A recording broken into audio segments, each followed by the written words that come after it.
골로새서 2장 20절에서부터 23절까지입니다. 골로새서 2장 20절에서부터 23절까지 교독하겠습니다. 너희가 세상의 초등학문에서 그리스도와 함께 죽었거든 어찌하여 세상에 사는 것과 같이 규례에 순종하느냐.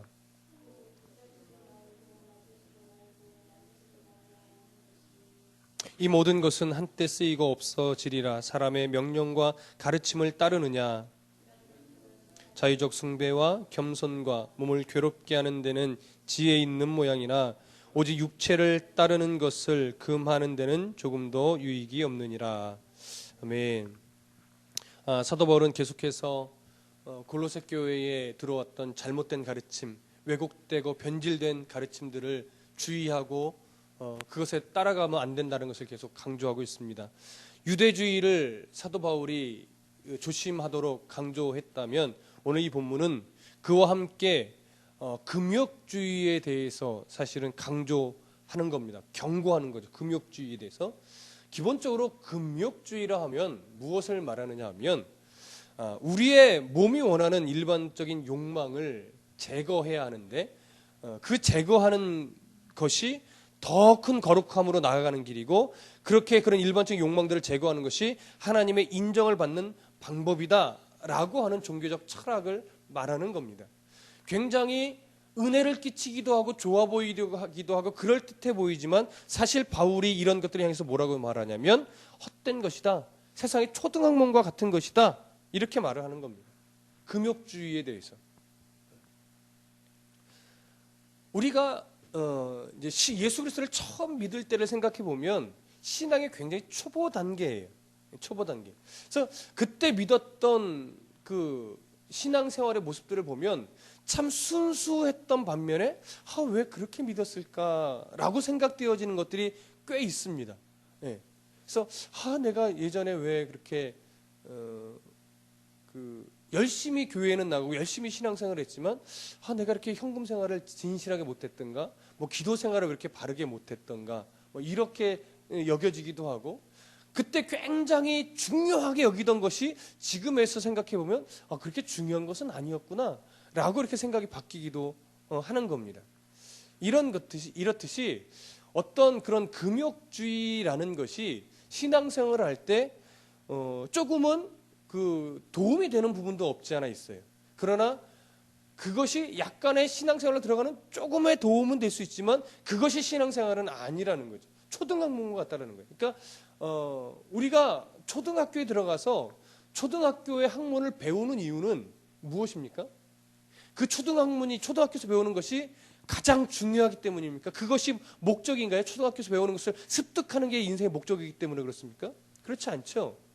초등학교 과정을 배워놔야 그 다음 단계로 갈 수 있는 것이고 또 그 다음 단계 중학교 과정을 배워놔야 고등학교 과정을 갈 수 있는 것이고 고등학교 과정을 배워야 대학교 과정을 갈 수 있는 것이고 대학교 과정을 배워야 비로소 자신이 해야 될 일에 기초가 쌓이는 거예요. 그러니까 궁극적으로 나중에 자신이 본격적으로 해야 될 그 일을 위해서 어떻게 돼요? 초보적인 아주 기초적인 단계를 지식을 습득해 나가는 게 바로 초등학교 관문입니다. 근데 초등학교를 졸업하고 나서 나는 모든 것을 다 배웠다 라고 말하는 사람 없다라는 거죠. 대학교 가서도 1 더하기 1이 가장 중요하다 생각하고 그것을 가르치려고 하고 그래서 배우려고 하면 그것은 뭔가 문제가 있는 거예요. 그리스도인의 신앙생활도 마찬가지라는 겁니다. 초등학교 때와 같은 신앙 수준이 있으면 하나님이 원하시는 것은 너 예수 믿었으니까 됐다. 초등학교 수준으로 있어도 예수만 믿었으니까 됐다. 이것이 아니라는 거죠. 우리가 신앙생활에 있어서 종종 오해하는 것이 뭐냐면 예수를 믿는다고 하는 것에 대한 궁극적인 목표가 구원받는 것이다. 이렇게 생각하는데 기독교에 큰 오해가 있습니다. 여러분은 어떻게 생각하십니까? 저도 예전에는 그렇게 생각을 했죠. 예수를 믿는 궁극적인 목적은 구원받는 것이다. 예수를 믿는 궁극적인 목적은 천국 가는 것이다. 근데 여러분, 예수를 믿는 궁극적인 목적이 구원받는 것이고 천국 가는 것입니까? 여러분, 그렇다면요. 예수를 믿는 궁극적인 목표가 구원받는 것이고 천국 가는 것이라면 사실은 지금 예수 믿을 필요가 없어요. 좀 느지막이 언제 죽을지는 모르겠지만 죽기 임박해서 예수 믿는 사람이 어떻게 보면 가장 지혜로운 사람이에요. 왜? 그동안은 자기 마음대로 살 수 있잖아요. 후원만 받으면 되니까. 천주교에서 세례를, 지금도 가끔 그런데 예전에 천주교에서는요 세례를 가능하면 늦게 받으려고 그랬어요. 왜냐하면 세례를 받을 때 그동안에 지었던 죄가 모두 없어진다고 여겼습니다. 그러니까 어떻게 돼요? 가능하면 죽음에 임박해서 세례를 받아야 그동안에 살면서 지었던 모든 죄가 용서받고 천국 갈 수 있으니까. 그래서 세례를 미뤄서 죽음에 임박해서 받는 경우가 꽤 많았습니다. 이런 논리로 따지면 그게 지혜로운 거예요. 그러나 하나님이 그리스도인에게 원하는 것은요, 궁극적인 목표가 천국이거나 궁극적인 목표가 구원이 아니에요. 구원받은 백성으로서 하나님을 닮아 성숙한 것, 이것을 하나님이 원하시는 겁니다. 그러니까 구원받는 것은 뭐냐면 신앙의 초보 단계 수준인 거예요. 아주 기초예요. 예수를 믿으면, 예수를 영접하면 그 순간 우리는 뭐예요? 이미 구원받은 자예요. 이미 천국을 소유한 자란 말이에요. 예수를 믿음으로, 내 공로로 아니죠. 예수 그리스도의 공로가 내게 덮어져서 내 모든 죄를 가리우고 우리는 구원받고 천국 가는 백성이 됐어요.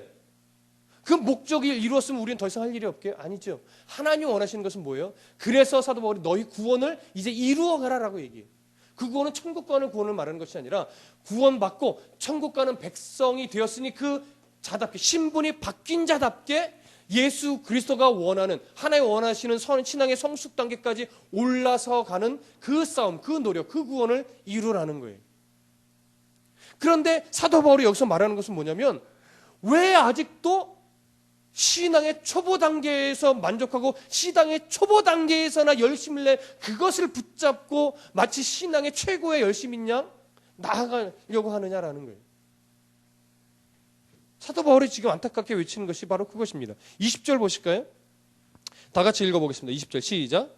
너희가 세상의 초등학문에서 그리스도와 함께 죽었거든 어찌하여 세상에 사는 것과 같이 규례에 순종하느냐. 세상의 초등학문에서 그리스도와 함께 죽었다라고 말합니다.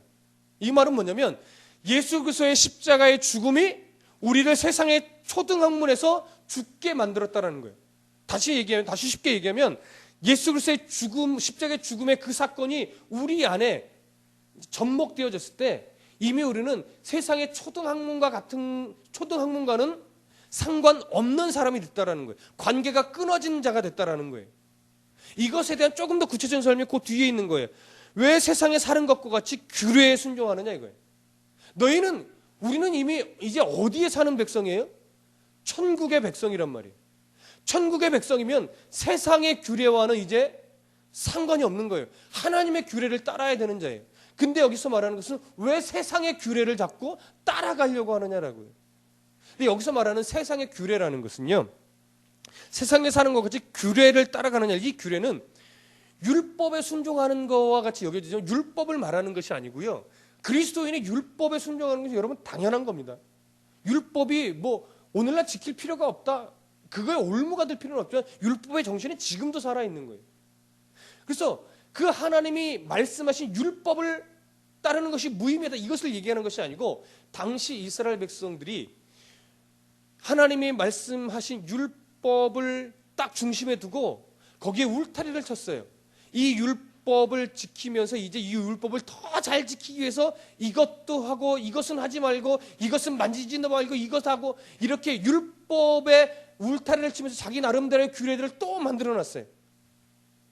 근데 정작 본질은 하나님 말씀하신 이 율법의 정신을 이어받아서 율법을 말씀하신 하나님의 뜻을 따라 순종하는 건데, 당시 이 유대인들이 무엇에 올무가 매어졌냐면 이 율법보다는 이 율법에 쳐진 울타리들, 율법을 지켜서 만들어낸 또 다른 율법의 계명들을 완전히 법처럼, 더 중요한 율법처럼 만들어서 그것을 지켜야만 하는 것처럼 이렇게 됐던 거예요. 그래서 안식일에는 몇 걸음 이상 못 가게 해놨어요. 왜? 안식일을 거룩하게 지켜야 되니까. 그럼 본질은 뭐예요? 본질은 하나님이 말씀하신 것은 안식일을 거룩하게 지키라는 거예요. 신령과 진리로. 그런데 이스라엘 백성들은 거기다 규례를 또 만들어요. 안식일을 거룩하게 지켜야 되니까 몇 걸음 이상 걷지도 말고 안식일에는 부정한 것을 만지지도 말고 아무것도 못하게 해놨어요. 그래서 좀 우스운 얘기로 이스라엘에 유학을 갔다 온 사람이 이런 얘기를 하는 것을 목사님들이 주로 종종 예화를 하는데 이런 거예요. 안식일 날, 유대인들의 안식일 날 유대인이 초청을 한 거예요. 유대인 집에 놀러 가게 됐는데 식사를 해야 되는 시간인데 식사를 안 하더라는 거예요. 근데 자꾸 이 유대인이 그 한국 사람에게 뭔가 사인을 이상하게 보내달라는 거예요. 뭔가 이상한 눈짓과의 행동을 하는 거예요. 그래서 뭔가 왜 그러나 저 사람이 그러더니 알아. 나중에 이 전후 상황을 보고 이 분위기 파악을 딱 하다 보니까 뭐냐면 예를 들어서 우리나라 말하면 밥솥에 취사 버튼 있잖아요. 이걸 좀 눌러달라는 사인이었어요. 무슨 의미인지 아십니까? 예약을 해놓는 걸 깜빡 잊어버린 거예요. 밥을 먹어야 되는데 미리 전날 해놓은 밥을 먹어야 되는데 자기가 취사 버튼을 누르면 안식일을 거룩하게 지키는 것에 뭐예요? 위배되는 거예요. 위배. 그러니까 사인을 자꾸 보내는 거죠. 자기가 할 수 없고 말을 할 수 없으니까 이건 시키는 게 되니까 사인을 자꾸 보내는 거죠. 그래서 그걸 눈치채고 이 사람이 예를 들어 말하자면 취사 버튼을 눌러줘서 밥을 다 이방인이 한 거니까 상관없어요. 그렇게 해서 밥을 먹었다라고 하는 웃기지 않은 참 안타까운 얘기는 이런 것처럼 유대인이 율법을 지킨다는 명목하에 자꾸 다른 율법들 금해야 될 명목들을 막 만들어내는 거죠. 그래서 그것을 안 지키면 어떻게 해요? 율법을 어긴 자로 지탄을 받는 거죠. 믿음이 약한 자로 지탄을 받는 거죠. 그래서 유대인들이 열심을 내는 게 뭐냐면 율법이 아니라 율법의 울타리가 쳐져 있는 또 다른 율법, 율법을 지키기 위해 만들어 놓은 율법들을 올무가 메어져 있는 그것이 바로 지금 20절에서 말하는 거예요. 어떻게 세상에 사는 것과 같이 규례에 순종하고 있느냐. 하나님의 율법이 아니라 율법을 지키기 위해서 만들어낸 다른 율법들에 너희들이 올무가 져서 마치 그것이 신앙의 최고 수준인 양 그렇게 가르치고 있느냐라는 거예요. 예수 그리스도가 그것에 자유롭게 했다 이거. 예수가 율법의 완성자인데 본질을 지키라는 거예요. 본질. 그래서 보십시오. 21절 다 같이 읽어볼까요? 시작. 곧 붙잡지도 말고 맛보지도 말고 만지지도 말라 하는 것이니. 굉장히 좋은 표현이었습니다. 당시에 이러한 가르침들 또 그 골로새 교회 안에 그리고 다른 교회도 마찬가지지만 다른 또 왜곡된 가르침이 있다 보니까 그런 것들과 아우러서 어떤 표가 당시에 있었냐면 헛된 가르침이나 헛된 철학들이나 뭐 유대 전통들이나 이런 것들이 올 때 만지지도 말고 아니 붙잡지도 말고 맛보지도 말고 만지지도 말라 이런 표가 생긴 거예요. 오늘날 얘기하면 오른손 딱 들고 다 같이 표 칩시다 그러면 붙잡지도 말고 그다음 뭐예요? 맛보지도 하면 말고 그다음에 만지지도 말라 이게 표가 된 거죠. 오늘날로 이렇게 좀 바꿔보면 이런 거예요. 뭐 안상홍 주인애가 배를 눌렀을 때 대꾸도 하지 말라 뭐 이런 식으로 그렇지 않습니까? 그런 비슷한 거예요. 그런 것들이 도움은 되죠. 왜요? 이단을 멀리 해야 되니까. 근데 문제는 뭐냐면 그런 것들이 그렇게 행할 때 신앙의 최고 수준인 양 여기게 되는 이게 문제라는 거예요. 오늘날도 여러분 오늘날 이것과 좀 비근한 예를 들면 이런 거예요. 우리는요 예전부터 우리의 그 신앙의 선배들이 만들고 지켜왔던 신앙의 습관들을 따라가고 있습니다. 그것에 젖어 있어요. 그러다 보니까 우리도 모르게 목회자도 잘 인식 못하는 경우가 많이 있는데요. 성경과는 사뭇 다른 종교적 어떤 행위들이 신앙의 어떤 정도인 양 여기고 가는 경우가 많이 있다라고 하는 거예요. 근데 그것이 많은 부분은 성경에서 굳이 말하고 있지만 성경에서 말하는 그런 어떤 의미상의 범주 안에는 있습니다. 근데 때로는요 성경의 범주에서 벗어난 것도 종종 있더라는 거죠. 근데 성경의 범주 안에 있던 성경의 범주 좀 밖에 있던 그래서 우리가 인식을 하고 있던 인식을 좀 못하고 있던 중요한 것은 뭐예요? 그것을 행하는 것이 신앙의 본질이거나 그것을 행하는 것이 죄를 이기는 힘을 준다거나 그것을 행하는 것이 신앙의 높은 차원은 아니라는 거예요. 성경에서 말하는 신앙의 높은 차원은 뭐예요? 정말 예수 그리스도를 사랑하는가? 정말 예수 그리스도를 사랑해서 내게 주어진 모든 환경에 우리가 좌지우지되지 않고 오직 하나님만, 예수 그리스도만 붙잡고 내가 의연하게 살아가고 있는가, 이거잖아요. 좀 가끔 얘기를 하지만 좀 쉬운 예로 이런 거죠. 새벽 예배가 참 중요합니다. 그렇죠? 특히 한국에 있어서 새벽 예배 신앙만큼은 어느 전 세계를 찾아봐도 한국의 새벽 예배만큼 우리들의 신앙을 끌어올려준 예가 거의 없어요. 우리나라에서 새벽 예배, 새벽 기도의 신앙은 대단하죠. 그런데 문제는 뭐예요? 새벽 예배가 중요한 겁니까? 새벽에 나와서 하나님을 만나 교제하는 게 중요한 겁니까? 하나님을 만나 교제하는 게 중요한 거예요. 그런데 종종 새벽 예배에 안 빠졌다, 새벽 예배에 나왔다, 이것에 뭐라 그럴까요? 어떤 신앙에 목숨을 거는 듯한 이런 사람들이 있어요. 이게 문제예요. 40일 특별 새벽 예배 기도를 한다. 그러면 그리스도인의 온갖 초점은 뭐냐면 결석하지 말아야지, 이거예요. 이번만큼은 내가 30일 새벽 기도에 안 빠지리라. 여러분, 이건 잘못된 결심이에요. 이렇게 결심해 가야죠. 내가 이번 특별 40일 새벽 기도회 때만큼은 내가 정말 하나님을 새벽에 만나보리라.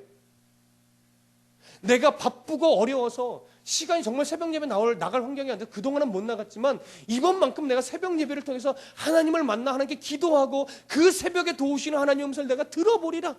여러분, 이것이 목적이 되어야 되지 않아요? 이것 때문에 열심을 내야 되는 거잖아요. 근데 내가 신앙생활 수십 년이고 벌써 직분도 그렇고 목사님도 그렇게 강조해서 얘기하는데 이번 새벽 예배만큼은 결석하지 말아야지. 이번에 결석하면 좀 창피하잖아. 이런 뭔가 의무감, 이런 책임감, 이런 것들에 기인해서 새벽 예배를 나온다면 그건 문제가 있는 거예요. 근데 놀라운 것은 뭐냐면 그렇게 나오더라도 때로는 하나님이 그 가슴에 뭔가 말씀으로 팍 성령의 불을 집어넣으시면 거기서도 뒤집어지는 역사가 일어난다는 거죠. 사실은 그것을 기대하고 많은 목사님들이 특별 새벽 예배를 하는 거예요. 그리스도인에게 사실 특별 새벽 예배는 성경에 없어요. 그러니까 성경에 특별 새벽 예배라는 게 없기 때문에 특별 새벽 예배를 하면 신앙에 성숙하고 안 하면 신앙의 수준이 낮은 거고 이렇게 판단하는 것도 모순이에요. 그래서 사람들이 만들어낸 규례입니다. 그러나 그럼에도 불구하고 그 새벽 예배 기도의 정신이나 중심은 성경적인 범주 안에 있습니까? 밖에 있습니까? 안에 있죠. 그래서 그것이 좋은 거예요. 도움이 되는 거예요. 그러니까 새벽 예배가 원래 갖고 있는 중심을 지키는 것이 우리의 어떤 그 바른 신앙생활이 되어야 되는데 그 중심을 자꾸 놓치는 거죠. 새벽 예배 가서 늘 꾸벅꾸벅 졸아요. 그럴 바에는 차라리 새벽 예배 시간을 자기 스스로 바꾸는 게 더 좋아요. 새벽 5시, 때로는 새벽 5시만 새벽 예배가 나한테는 너무 어렵다. 그럼 홀로 집에서 6시 반, 7시에 해도 괜찮아요. 새벽 예배는 가장 그 시간이 고요하고 하나님을 만나 조용히 하나님과 교제하기에 가장 좋은 시간이라기 때문에 그때 하는 겁니다. 이해되시죠? 증산도에 가보면 증산도 사람을 만나서 이렇게 대화를 나눈 적이 있었습니다. 대학원 다닐 때인데 비교 종교학 시간에 다른 이단 종교들은 어떠한 주장들을 하고 있는가라서 이렇게 탐방을 하고 인터뷰를 하는 건데 저는 이제 증산도를 가서 인터뷰를 했었는데 증산도도 11시에 자기들의 집회를 해요. 그래서 물어봅니다. 증산도도 11시에 집회를 하시네. 왜 11시에 합니까? 이유가 있습니까? 라고 할 때 그분들은 뭐라고 말하냐면 이 세상의 기가 가장 왕성하고 힘이 있는 때가 있는데 그때가 오전 11시래요. 그렇기 때문에 이 세상의 기온이 가장 왕성한 그 11시에 집회를 한다고 하더라고요. 여러분, 기독교는 왜 11시에 대예배 거의 100%죠. 일부 특별한 상황 빼고는 한국 교회, 미국 교회는 사실 잘 모르겠습니다. 가보지 않아서. 근데 한국 교회는 거의 100% 대예배하면 11시예요. 11시를 기준으로 해서 사람이 많아지면 앞으로도 만들고 뒤로도 만들어요. 그러나 앞뒤가 없을 땐 거의 무조건 11시입니다. 특별한 사역이 있는 교회 빼고는. 그러면 한국교회는 왜 11시에 예배를 드려요? 그때 하나님의 은혜가 가장 충만합니까? 아니죠. 왜? 이유 없어요. 사실은 왜 11시에 있는지 아무도 모릅니다. 그저 신앙의 선배들이 습관상 11시에 왔어요. 그리고 가장 모이기가 적당한 이유 같아요. 그리고 11시에 예배를 드려야 같이 점심을 먹을 수가 있죠. 10시에 예배 드리면 점심 먹기가 애매하잖아요. 12시에 예배 드리면 너무 배고파서 예배에 집중이 안 되고 아유 빨리 밥을 먹고 싶다 이런 생각을 하게 되고요. 그러니까 사실 성경에 11시에 예배해야 되는 것이 성경의 근거는 없단 말이죠. 그러나 그 범주가 11시, 그 범주가 기독교 성경적인 그 시간 안에 있기 때문에 큰 문제가 안 되는 거예요. 그런데 종종 이런 상황이 생깁니다. 어떤 교회는 주일날 11시에 예배를 안 드리고 일부 예배가 예를 들어서 7시 반에 하고 오후 예배나 저녁 예배가 없이 그냥 7시 반 일부 예배 하나로 주일의 예배가 딱 끝났어요. 그런 교회가 만약에 가정하는 거예요. 그런 예배를 가까운 데서 한번 보셨다고 생각해 보십시다. 여러분들 그 교회를 향해서 어떤 마음이 딱 선입견이 드실 것 같아요? 이상하다. 왜 그럴까? 혹시 이단 아니야? 저한테 물어봐도 저도 똑같습니다. 왜? 저도 젖어 있기 때문에. 물론 이단일 가능성이 많아요. 왜? 왜 기존에 흘러가는 흐름을 안 따르니까. 근데 사실 성경을 딱 기준으로 놓고 볼 때 주일의 예배를 7시 반에 한 번 드린다고 성경에 위배되는 겁니까? 그거는 아니란 말이에요. 제가 드리는 말씀은 7시 반에 드려도 된다 그래서 옹호하는 게 아니에요. 우리가 갖고 있는 어떤 신앙적인 고정관념이 있다라고 하는 것을 말씀드리려고 하는 거예요. 지금 오늘날 7시 반에 예배 드리는 것은 다분히 인간 중심적인 거죠. 인간의 편의를 위해서 드리는 거죠. 그렇게 드리면 안 돼요. 저는 그 주의예요. 그럼에도 불구하고 만약에 그런 교회가 실제로 있을 때 우리가 손가락질 한다면 그것은 문제라는 겁니다. 그것은 문제라는 거예요. 왜 11시에 예배를 안 드리는 거야? 이단 아니야? 저거 나쁜 교회야, 틀린 교회야 라고 하면 이미 11시에 드리는 그것이 바울이 말하는 왜 규례에 순종하려고 하느냐 라고 하는 범죄에 우리도 들어가 버리는 거예요. 여러분 이 말 이해되십니까? 좀 제가 어렵게 설명했나요? 우리와 좀 다르다고 함부로 손가락질 할 수 없다라고 하는 거예요. 그 교회가 때로는 그 성도가 때로는 그 목회자가 정말 성경에서 벗어났느냐 이것을 봐야지 우리는 내 신앙의 살아온 습관과 살아온 신앙의 걸음 그 흔적과 다르다고 빨리 이상한 사람, 이상한 성도, 이상한 교회로 치부하는 경우가 참 많습니다. 우리나라처럼 빨리 이단으로 정죄하는 나라가 없어요. 우리나라는 굉장히 빠릅니다. 다른 나라에 비해서. 예를 들어 제7일 안식일교 이단입니다. 저도 이단으로 생각합니다. 저도 이단으로 인정합니다. 그러나 아직 미국에서는요 제7일 안식교를 이단으로 정죄하지는 않습니다. 미국에서는. 왜냐하면 이유가 있어요. 기독교에서 기본적으로 이단이라고 하는 규정이 몇 가지가 있어요. 기준이. 첫째, 예수를 부인하는 것. 둘째, 삼위일체를 부정하는 것. 이 두 가지가 이단이냐 아니냐를 일단 규정짓는 기본 기준입니다. 제7일 안식일교 예수 부인하나요? 부인하지 않아요. 삼위일체 부정 안 합니다. 그런데도 지금 구약 시대를 살고 있어요. 그래서 한국에서는 이단으로 딱 정죄하고 못을 박는 거예요. 저도 그렇게 인정을 해요. 그러나 미국에서는 미국 원래 좀 폭이 넓잖아요. 그러다 보니까 미국에서는 그 제7일 안식교를 이단으로 정죄하지는 않습니다. 이처럼 우리나라는 굉장히 좀 빨라요. 좀만 이상하다더라면 이단으로 정죄했다가 그 다음에 파헤쳐요. 그러다가 아닌가벼 하고서 철회하는 경우도 종종 있어요. 조영기 목사님도 그랬었죠 한번. 방언의 문제 때 방언 안 하면 어떻게 구원도 못 받은 사람으로 치부하고 그의 교리 이런 것들. 물론 이단적인 위험 요소가 있습니다. 그래서 개신교에서 정죄했다가 물론 여러 가지 그렇게 풀린 정황들이 있지만 그것은 얘기할 필요 없고 그랬다가 얼마 지나지 않아서 풀었어요. 조영기 목사님 이단 아니다. 우리나라는 이렇게 자기와 다르면 빨리 정죄했다가 또 뭔가 아니다 싶으면 빨리 풀었다가 이런 경우가 있는데 사도 바울이 얘기하는 것은 왜 자꾸 너희들이 만들어낸 규례, 성경을 지키고자 성경 밖으로 만들어낸 규례를 사람의 잣대로 다 죄가지고 재서 이것이 옳다 저것이 그르다라고 하느냐. 그리스도 예수를 중심에 믿으면 성경을 중심으로 신앙을 지키면 그것이 옳은 것이다라고 하는 거예요. 굉장히 좀 어렵게 여러분들 느껴질 수도 있겠지만 이 중심은 꼭 이해하시기 바랍니다. 22절 다 같이 보시죠. 다 같이 읽습니다. 시작. 이 모든 것은 한때 쓰이고는 없어지리라. 사람의 명령과 가르침을 따르느냐. 22절에 바울이 뭐라고 해요? 이런 것들은 사실은 한때 쓰고 없어지는 거래. 그것이 구원에 이르게 하는 것이 아니라는 거예요. 한때 어떤 도움이 되거나 한때 필요한 것이지 예수 그리스도가 중심에 있으면 그때부터는 별로 중요하지 않다는 거예요. 신앙의 수준이 올라가고 신앙이 성숙해지면 그때는 필요 없는 거예요.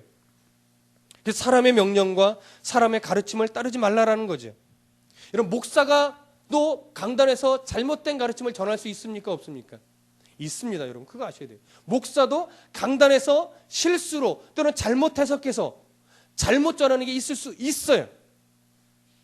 그래서 여러분들이 늘 성경 중심으로 성도도 분별력을 가져야 되고 목회자도 하나님 혹여나 사람의 실수로 잘못된 가르침이 전해졌을 때 하나님 잊어버리게 해주시오라고 종종 기도하는 이유가 그래서 그렇습니다. 왜? 사람은 목사도 잘못 가르칠 수 있기 때문에.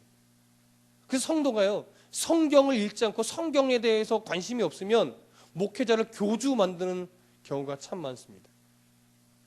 교회 목사처럼 교주되기 쉬운 데도 없어요. 네. 그렇기 때문에 목회자도 분별력이 있어야 되고 성도도 분별력이 있어야 하는 것입니다. 목회자가 강단에서 사람의 명령을 하면 안 됩니다. 사람의 가르침을 가르치려고 하면 안 되는 거예요. 그 유혹이 참 많습니다. 자, 마지막 23절을 다 같이 보겠습니다. 시작. 이런 것들은 자의적 숭배와 겸손과 몸을 괴롭게 하는 데 지혜 있는 모양이나 오직 육체 따르는 것을 금하는 데는 조금도 유익이 없느니라. 23절을 쉽게 이야기하면 이런 겁니다. 사람들이 만들어낸 어떤 종교적 그 열심들의 모양들이 있습니다. 그런 것들이 다 나쁘다고 치부할 수는 없습니다. 그러나 그런 것들이 궁극적으로 신앙을 성숙하게 만드는 것은 아니라는 거예요. 여기서 말하는 걸 쉽게 풀어보면 사람들이 만들어낸 어떤 종교적인 열심의 행위들, 어떤 규칙들, 어떤 모델로 제시하는 것들이 많이 있지만 그런 것들이 때로는 하나님을 알아가는데 첫걸음을 띄거나 초보적인 신앙 단계에서 도움을 주기도 하지만 정말 궁극적으로 그 사람을 하나님이 원하는 신앙의 수준 단계로 끌어올리고 그 사람을 구원에 이르게 하고 하나님이 원하는 사명을 감당하는 데 있어서는 그런 것들이 도움을 주는 것이 아니라는 거예요. 얼마나 누가 하나님의 말씀에 사로잡히느냐, 누가 하나님이 원하시는 뜻을 깨달아 아느냐, 그 하나님의 마음을 깨달아 아느냐, 이것이 중요한 것이지 40일 금식한다고 하나님을 아는 것이 아니라는 거예요. 여러분 40일 금식기도 신앙 생활을 하고 하나님을 알아가는데 도움은 됩니다. 목숨 걸고 하나님 찾는데 거기서 하나님의 은혜가 없겠어요? 근데 문제는 40일 금식기도 하면 되는 것은 아니라는 거예요. 40일 금식이라는 그 행위 때문에 되어지는 것이 아니라 그 마음을 가지고 하나님께 매달리고 말씀 앞에 사로잡히고 하나님 앞에 엎드리는 그 안에 성령 하나님이 역사해 주실 때 신앙이 자라고 성숙한다라는 거예요. 근데 그리스도인이 자꾸 이런 행위적인 요소가 중요하다고 행위적인 요소를 강조하고 왜 안 하느냐고 때로는 손가락질하고 나는 10시간 기도하는데 목사는 2시간밖에 기도 안 하냐고 이런 성도들도 있어요. 진짜로 막 이렇게 막 그 자기의 종교적인 열심을 다른 사람과 막 비교해서 잣대로 재려고 그러고, 그것이 신앙의 성숙을 가지고 오는 것이 아니라는 거예요. 오늘 사도 바울이 지금 얘기하고 있는 것이 이겁니다. 이 골로새 교회 성도들아, 그리고 유대교에서 개종한 이 신자들아, 예수 그리스도가 너희를 위해서 죽었으면 그분을 붙잡고 그분의 말씀을 따라 살면 되는데, 왜 자꾸 너희들이 이 A, B, C, D 신앙의 매뉴얼을 만들고 그것에서 벗어나면 신앙이 아니라고 자꾸 말하느냐. 사도 바울이 지금 안타까워하며 부르짖는 것이 바로 이 얘기예요. 오늘날 우리들이 다시 한번 우리들의 신앙을 점검해 볼 필요가 있는 것이 뭐냐면, 나는 내 자의적 숭배의 모습을 갖고 있는 것이 무엇인가? 자의적 숭배가 뭡니까? 내 좋을 때, 내 속에는 옳은 대로 신앙생활하는 걸 말하는 거예요. 내 속에는 옳은 대로.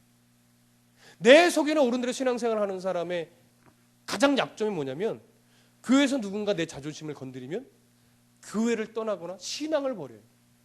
자의적 숭배하는 사람의 특징이 그래요. 왜? 내가 이렇게 열심히 했는데 왜 나를 안 알아줘? 이거죠.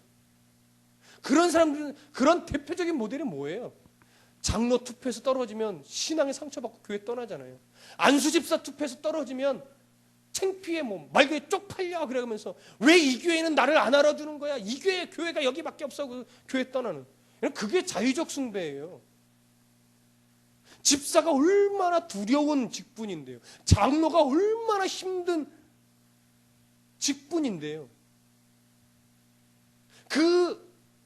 사실은 함부로 장로 투표에 올려서도 안 돼요. 이 목사도 조심해야 되는 거예요.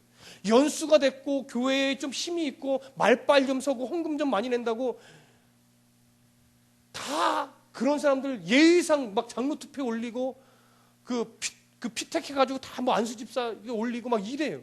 안 되죠. 바른 사람, 정말 성경에서 근거해서 존경받고 가정을 잘 다스리고 말씀 앞에 신실하고 이런 사람들을 잘 선별해서 투표할 수 있게 올려야죠. 그러고 나서 또 종종 이런 형태들이 있습니다. 장로 투표 피택하면 딱 올리잖아요.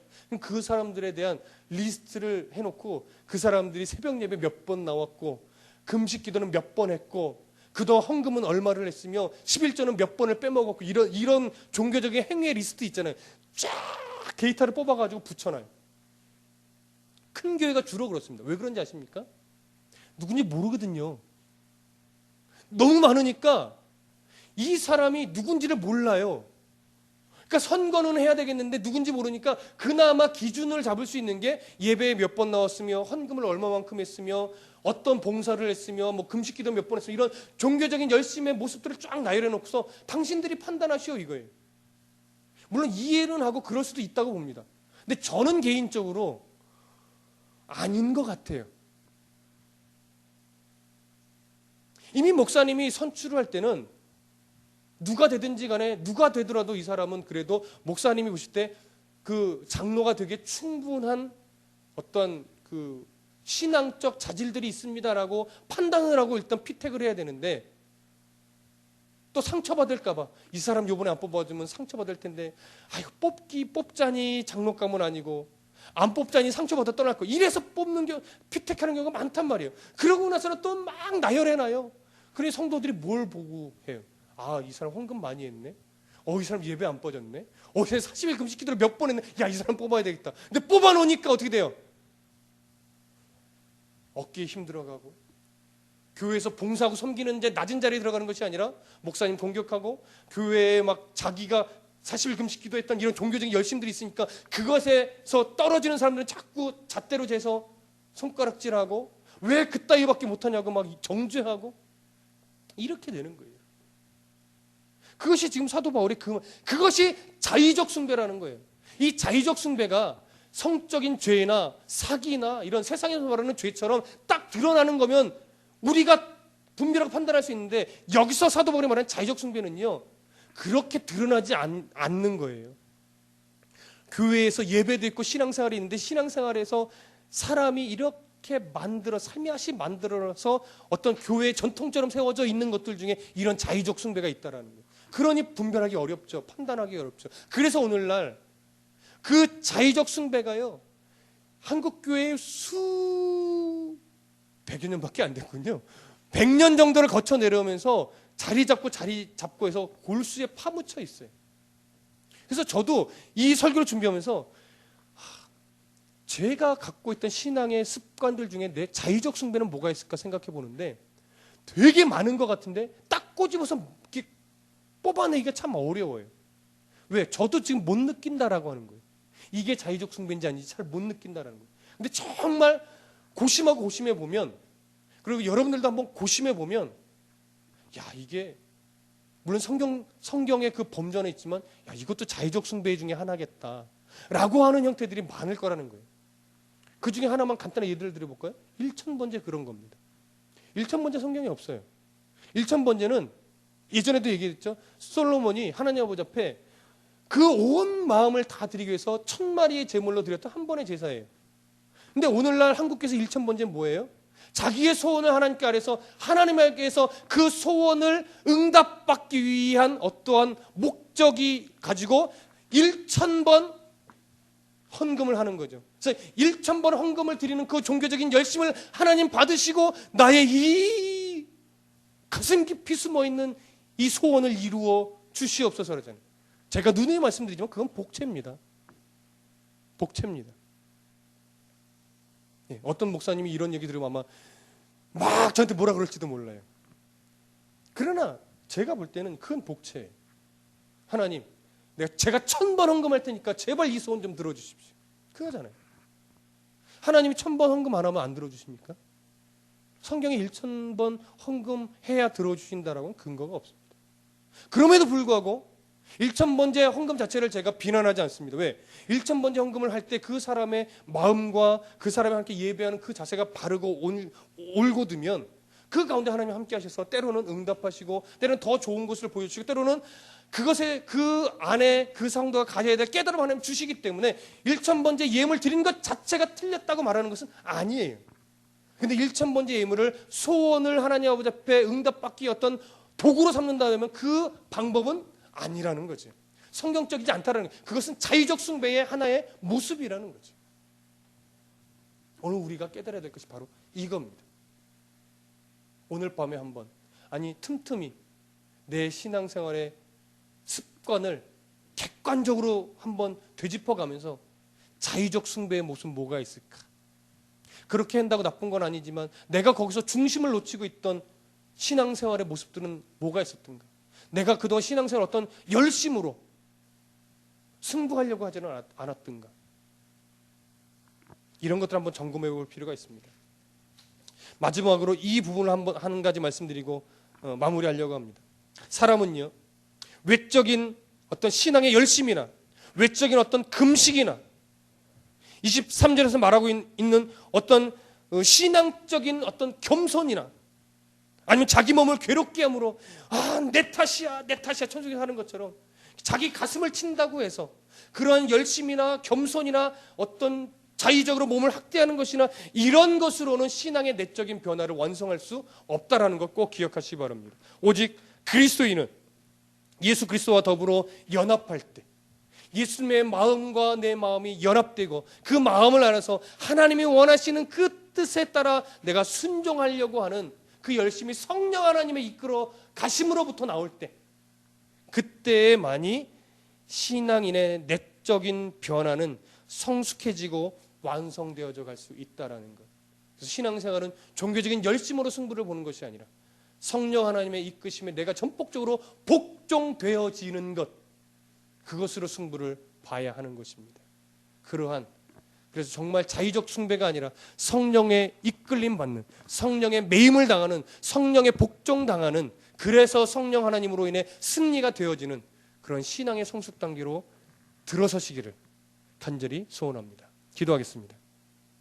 사랑이 많으신 하나님 아버지, 은혜를 감사합니다. 우리 안에 우리도 모르는 자의적 숭배의 모습이 얼마나 많이 있는지 되돌아봅니다. 본질을 놓치고 사람의 열심으로 승부를 걸려고 했던 모습들이 얼마나 많이 있었는지 고백합니다. 우리에게 분별력을 주시고 더욱더 하나님의 말씀 중심으로, 그래서 예수 그리스도 중심으로 우리의 신앙생활, 신앙의 삶이 다시 한번 변화되어질 수 있도록 도와주옵소서.